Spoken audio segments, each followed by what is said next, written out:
ആകാശവാണി.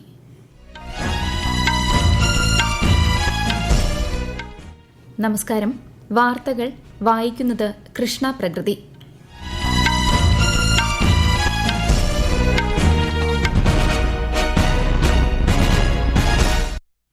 പ്രധാന വാർത്തകൾ.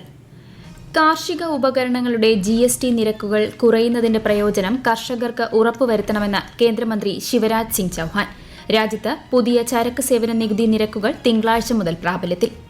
Kerala European union blue economy കോൺക്ലേവിന്റെ ഉദ്ഘാടനം മുഖ്യമന്ത്രി പിണറായി വിജയൻ തിരുവനന്തപുരത്ത് നിർവഹിച്ചു. രാജ്യത്തിന്റെ സാമ്പത്തിക രംഗത്ത് മത്സ്യബന്ധന മേഖലയ്ക്ക് വലിയ സ്ഥാനമുണ്ടെന്ന് കേന്ദ്രമന്ത്രി രാജീവ് രഞ്ജൻ സിംഗ്.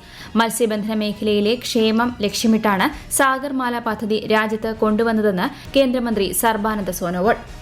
പോലീസ് അതിക്രമത്തിൽ പ്രതിഷേധിച്ചുള്ള MLA-മാരുടെ സത്യാഗ്രഹത്തിൽ സർക്കാർ ഇടപെടാത്തതിൽ പ്രതിഷേധിച്ച് പ്രതിപക്ഷം ഇന്ന് നിയമസഭാ നടപടികൾ ബഹിഷ്കരിച്ചു.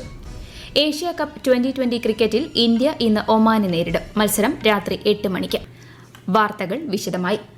കാർഷിക ഉപകരണങ്ങളുടെ GST നിരക്കുകൾ 5% കുറയുന്നതിന്റെ പ്രയോജനം കർഷകർക്ക് ഉറപ്പുവരുത്തണമെന്ന് കേന്ദ്ര കൃഷി മന്ത്രി ശിവരാജ് സിംഗ് ചൌഹാൻ.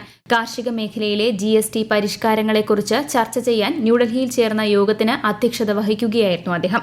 12 മുതൽ 18% വരെയായിരുന്ന കാർഷിക ഉപകരണങ്ങളുടെ GST ഘടനാ പരിഷ്കരണത്തിന്റെ ഭാഗമായി തിങ്കളാഴ്ച മുതലാണ് 5% കുറയുന്നത്.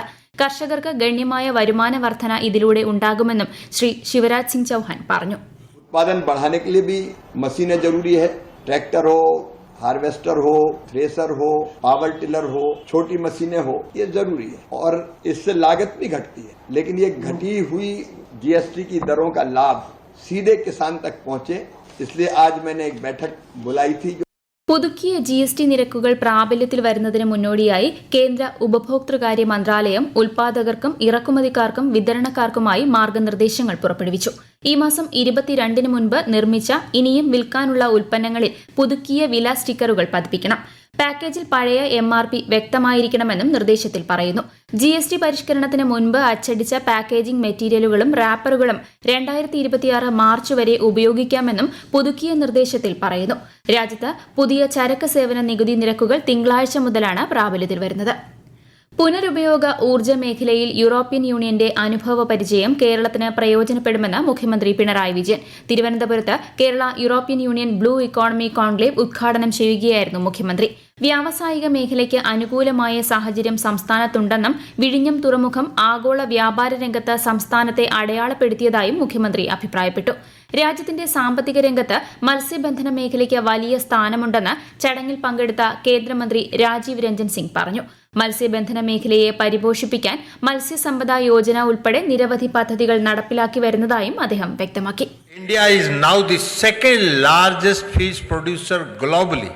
India also ranks second in aquaculture globally and is among the top seafood exporters.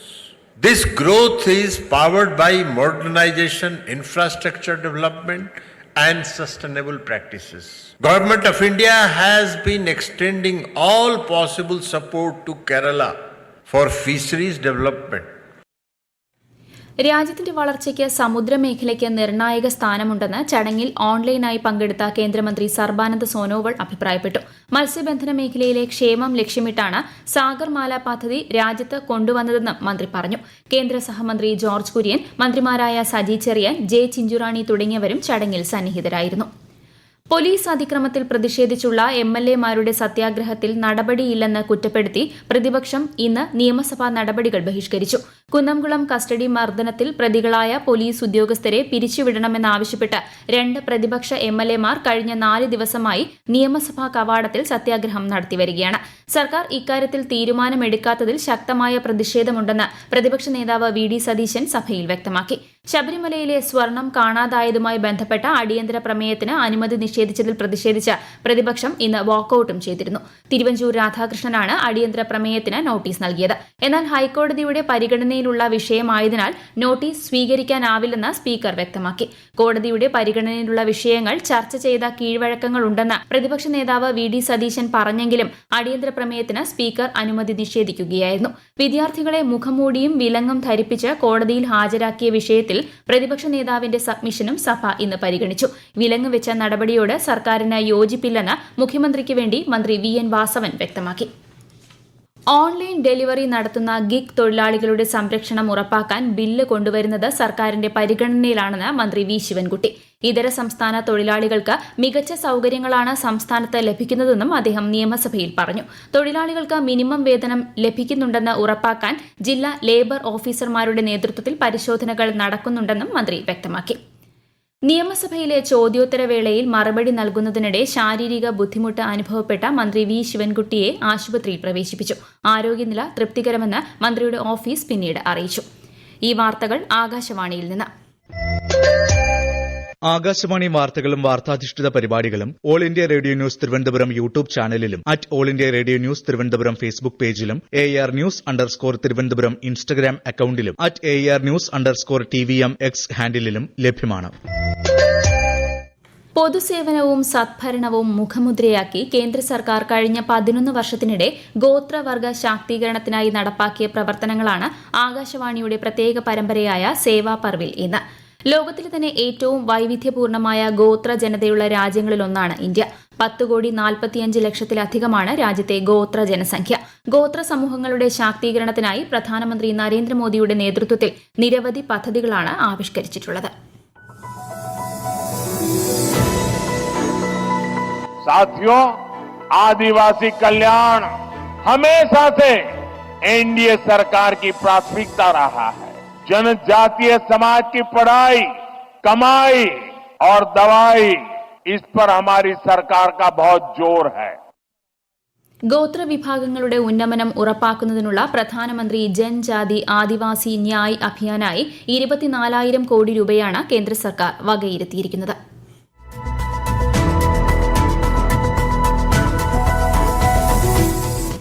Thiruvithamkoor Devaswom ബോർഡിന്റെ പ്ലാറ്റിനം ജൂബിലി ആഘോഷങ്ങളുടെ ഭാഗമായി പമ്പയിൽ നാളെ സംഘടിപ്പിക്കുന്ന ആഗോള അയ്യപ്പ സംഗമം മുഖ്യമന്ത്രി പിണറായി വിജയൻ ഉദ്ഘാടനം ചെയ്യും. 16 രാജ്യങ്ങളിൽ നിന്നായി 3000-ഓളം പ്രതിനിധികൾ പങ്കെടുക്കും. ശബരിമലയെ ആഗോള തീർത്ഥാടന കേന്ദ്രമാക്കുകയാണ് അയ്യപ്പ സംഗമത്തിലൂടെ ലക്ഷ്യമിടുന്നത്.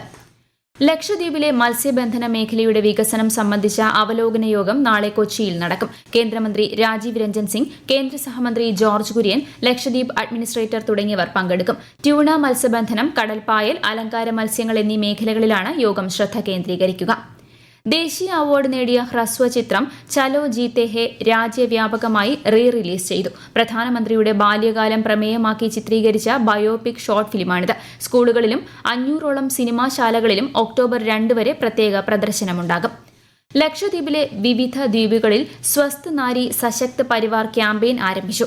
ഗാന്ധി ജയന്തി ദിനം വരെ നീണ്ടുനിൽക്കുന്ന ക്യാമ്പയിനിലൂടെ അമ്മമാരുടെയും കുഞ്ഞുങ്ങളുടെയും ആരോഗ്യ പരിരക്ഷ, പോഷകാഹാര ക്രമങ്ങൾ എന്നിവ മെച്ചപ്പെടുത്തുന്നതിനുള്ള പരിപാടികൾ സംഘടിപ്പിക്കും. Asia cup 2020 cricket group A അവസാന മത്സരത്തിൽ ഇന്ത്യ ഇന്ന് ഒമാനെ നേരിടും. അബുദാബി ഷെയ്ഖ് സെയ്ദ് സ്റ്റേഡിയത്തിൽ രാത്രി 8-നാണ് മത്സരം. ഗ്രൂപ്പ് എയിൽ ഇന്ത്യയും പാകിസ്ഥാനുമാണ് സൂപ്പർ 4-ലെത്തിയ ടീമുകൾ. ഗ്രൂപ്പ് ബിയിൽ നിന്നും 3 വിജയവുമായി ശ്രീലങ്കയും 2 ജയവുമായി ബംഗ്ലാദേശും സൂപ്പർ 4-ൽ കടന്നു. സൂപ്പർ 4-ൽ നാളെ ശ്രീലങ്ക ബംഗ്ലാദേശിനെ നേരിടും. രാജ്യത്തെ ഓഹരി വിപണികളിൽ നഷ്ടം. സെൻസെക്സ് 489 പോയിന്റ് ഇടിഞ്ഞ് 82,524-ലും നിഫ്റ്റി 130 പോയിന്റ് നഷ്ടത്തിൽ 25,292-ലും വ്യാപാരം തുടരുന്നു. സ്വർണ്ണവില കൂടി. പവന് 120 രൂപ കൂടി 81,640 രൂപയും ഗ്രാമിന് 10,205 രൂപയുമാണ് ഇന്നത്തെ വില. കിഴക്കൻ റഷ്യയിലെ കംചത്ക മേഖലയിൽ ശക്തമായ ഭൂചലനം. റിക്ടർ സ്കെയിലിൽ 7.8 തീവ്രത രേഖപ്പെടുത്തിയ ഭൂചലനം ഇന്ന് രാവിലെയാണ് ഉണ്ടായത്. പ്രധാന വാർത്തകൾ വീണ്ടും. കാർഷിക ഉപകരണങ്ങളുടെ GST നിരക്കുകൾ കുറയുന്നതിന്റെ പ്രയോജനം കർഷകർക്ക് ഉറപ്പുവരുത്തണമെന്ന് കേന്ദ്രമന്ത്രി ശിവരാജ് സിംഗ് ചൌഹാൻ. രാജ്യത്ത് പുതിയ ചരക്ക് സേവന നികുതി നിരക്കുകൾ തിങ്കളാഴ്ച മുതൽ പ്രാബല്യത്തിൽ. Kerala European union blue economy കോൺക്ലേവിന്റെ ഉദ്ഘാടനം മുഖ്യമന്ത്രി പിണറായി വിജയൻ തിരുവനന്തപുരത്ത് നിർവഹിച്ചു. രാജ്യത്തിന്റെ സാമ്പത്തിക രംഗത്ത് മത്സ്യബന്ധന മേഖലയ്ക്ക് വലിയ സ്ഥാനമുണ്ടെന്ന് കേന്ദ്രമന്ത്രി രാജീവ് രഞ്ജൻ സിംഗ്. മത്സ്യബന്ധന മേഖലയിലെ ക്ഷേമം ലക്ഷ്യമിട്ടാണ് സാഗർമാല പദ്ധതി രാജ്യത്ത് കൊണ്ടുവന്നതെന്ന് കേന്ദ്രമന്ത്രി സർബാനന്ദ സോനോവാൾ. പോലീസ് അതിക്രമത്തിൽ പ്രതിഷേധിച്ചുള്ള MLA-മാരുടെ സത്യാഗ്രഹത്തിൽ സർക്കാർ ഇടപെടാത്തതിൽ പ്രതിഷേധിച്ച് പ്രതിപക്ഷം ഇന്ന് നിയമസഭാ നടപടികൾ ബഹിഷ്കരിച്ചു. ഏഷ്യ കപ്പ് 2020 ക്രിക്കറ്റിൽ ഇന്ത്യ ഇന്ന് ഒമാനെ നേരിടും. മത്സരം രാത്രി 8 മണിക്ക്. വാർത്തകൾ കഴിഞ്ഞു. അടുത്ത വാർത്താ പ്രക്ഷേപണം വൈകുന്നേരം 6:30.